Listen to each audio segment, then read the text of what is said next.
ሰላም ጤና ይስጥልኝ የተከበራችሁ የፕሮግራማችን ተከታታዮች፣ ዛሬ በጉዟችን የምንወስዳችሁ ወደ ደቡብ ምስራቅ አውሮፓ በባልካን ተራራዎች ግርጌ ወደምትገኝ አንዲት ለየት ያለች ከተማ ነው። ይቺ ከተማ በሺዎች በሚቆጠሩ ሐውልቶቿ ትታወቃለች። ነገር ግን ከእብነበረድ ሐውልቶቿ ባሻገር ለዓለም ትልቅ የፍቅርና የደግነት ትምህርት የሰጠች ታላቅ ሴትም መገኛም ናት። የዛሬው ፕሮግራማችን ትኩረት የሰሜን መቄዶንያ መዲና ስኮፒዮ ነች። ፕሮግራሙ ወደ እናንተ አዘጋጅቼ የማቀርብላችሁ እኔ ኤፍሬም ታጠቅ ነኝ።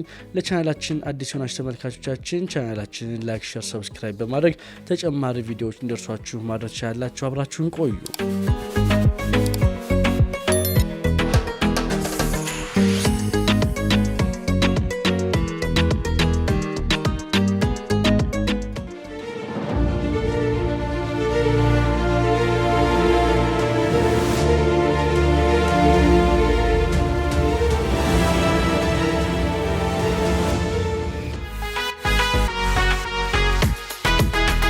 ወደ ስኮፒዮ መሃል ከተማ መቄዶንያ አደባባይ ሲገቡ መጀመሪያ የሚቀበላችሁ የፈረሰኛው ግዙፍ ሐውልት ነው። ዋሪየር ኦን ኤ ሆርስ የሚባለውና ታላቁ እስክንድርን እንደሚወክል የሚነገርለት ይህ ሐውልት የከተማዋ ምልክት ነው። ከተማዋ ከጥቂት ዓመታት በፊት በመንግስት ደረጃ በተነደፈ ፕሮጀክት በመቶዎች የሚቆጠሩ አዳዲስ ሐውልቶች፣ ሙዚየሞችና ህንፃዎችም ተገንብተውባታል። ጥንታዊያን የኦቶማን ዘመን ስልጣኔ ከዘመናዊ የአውሮፓ ጥበብ ጋር አዋህዳ የያዘች ከተማ ናት። የቫርዳር ወንዝ ከተማዋን ለሁለትም ይከፍላታል። በአንድ በኩል ጥንታዊው የቱርክ ሰፈር ወይም ኦልድ ባዘር፣ በሌላ በኩል ደግሞ ዘመናዊ የከተማ ክፍል ይገኛል። ሌላኛው የድንጋዩ ድልድይ ወይም ስቶን ብሪጅ ነው። ይህ በ15ኛው ክፍለ ዘመን የተገነባ ድልድይ የከተማዋ የጥንካሬ ምልክት ነው። ብዙ ጦርነቶችና የመሬት መንቀጥቀጦችን ተቋቁሞ ዛሬም በኩራት ቆሟል።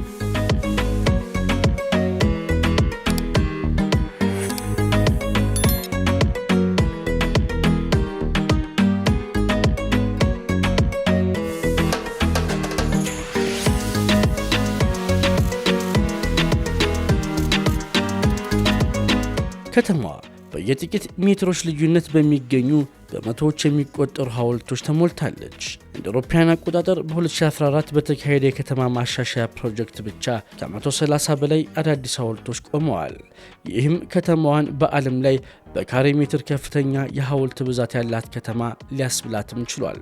እነዚህ ሐውልቶች የተሰሩት የመቄዶንያን ኩራትና ታሪክ ለዓለም ለማሳየት ቢሆንም አንዳንዶች ግን ከተማዋን የባልካን ዳስኒላንድ ወይም ትንሿ ቬጋስ ብለው ይጠሯታል። በከተማዋ መሃል የሚገኘው የቀድሞ የባቡር ጣቢያ ኦልድ ሬልዌይ ስቴሽን ዛሬም ድረስ አንድ አስገራሚ ምስጢር ይዟል። በ1963 በደረሰው አስከፊ የመሬት መንቀጥቀጥ ወቅት በጣቢያው ግንባር ላይ የነበረው ትልቁ ሰዓት 5 ሰዓት ከ17 ላይ ቆሟል። እስካሁን ድረስም አልተቀየረም። የከተማዋ ነዋሪዎች ሰዓቱ እንዳይስተካከልም አድርገዋል። ይህንንም ያደረጉት ያን አስከፊ ቀንና ከተማዋ ከፍርስራሽ ተነስታ ዳግም የታነጸችበትን የጽናት ምልክት ለማስታወስ ነው። ሌላኛው የባህል ድልድይ ወይም ጥንታዊ ገበያ ነው። በቫርዳር ወንዝ ማዶ የሚገኘው ይህ ገበያ ከኢስታንቡል ቀጥሎ በአውሮፓ ውስጥ ትልቁ የኦቶማን ዘመን ገበያ ነው። እዚህ ቦታ ላይ የመካከለኛው ምስራቅ ቡና መዓዛ ከባልካን ዜማ ጋር ይዋሃዳል። ጥንታዊ መስጊዶች፣ የቱርክ መታጠቢያዎችና የወርቅ ቤቶች በሰልፍ ተደርድረዋል። ዛሬም ድረስ በጥንታዊ መንገድ ብርና ወርቅ የሚቀጠቅጡ ባለሙያዎችን ማየት የተለመደ ነው።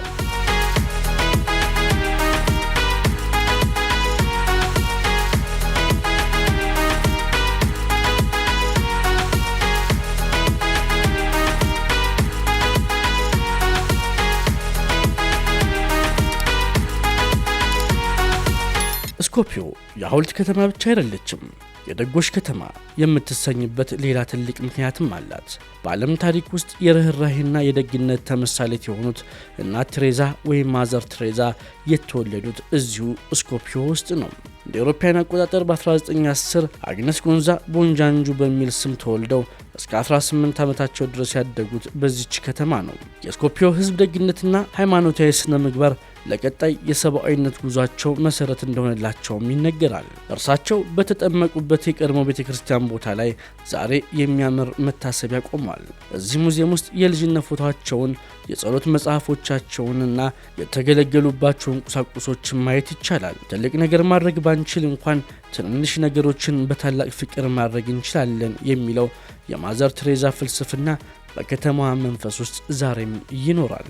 በ1963 ከተማዋ በከባድ የመሬት መንቀጥቀጥ 80% ወድማ ነበር። ነገር ግን የዓለም ሀገራት ባደረጉት ትብብር ወይም የደግነት ሌላው ማሳያ ከተማዋ ዳግም ታንጻለች። መቄዶንያ ለእንግዳ ያላቸው ክብር ልዩ ነው። ታቪቺ ግራቪቺ የተባለውን ዝነኛ የባቄላ ምግባቸውና የባልከን ቡናቸውን ሳይቀምሱ ስኮፒዮን አይለቁም። የጥንታዊው የታላቁ እስክንድር ግርማና የእናት ቴሬዛ የትህትና ጥምረት ናት። በሐውልቶቿ ታሪክን ትተርካለች፣ በሰዎቿ ደግነትን ደግሞ ልብን ታሞቃለች። የጥንቱ የድንጋይ ድልድይና የዘመናዊው ጥበብ ተጋብተውባት የሚኖሩባት ይህቺ ከተማ ለጎብኚዎች ሁሉ የማይረሳ ትውስታን ትችራለች። ክቡራት ተመልካቾቻችን የዛሬው ፕሮግራማችን ይህን ይመስል ነበር። በስኮፒዮ አደባባዮችና ታሪኮች ውስጥ አብራችሁን ስለነበራችሁ እናመሰግናለን። በሌላ ዝግጅት እስከምንገናኝ ቸር ቆዩን።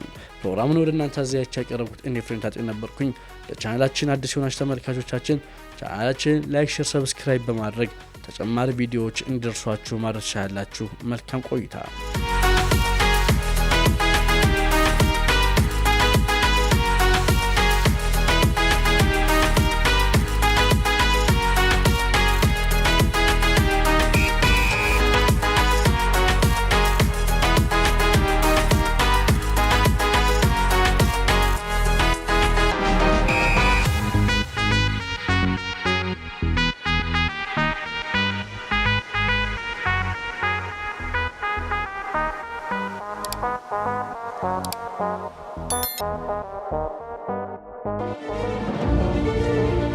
Thank you.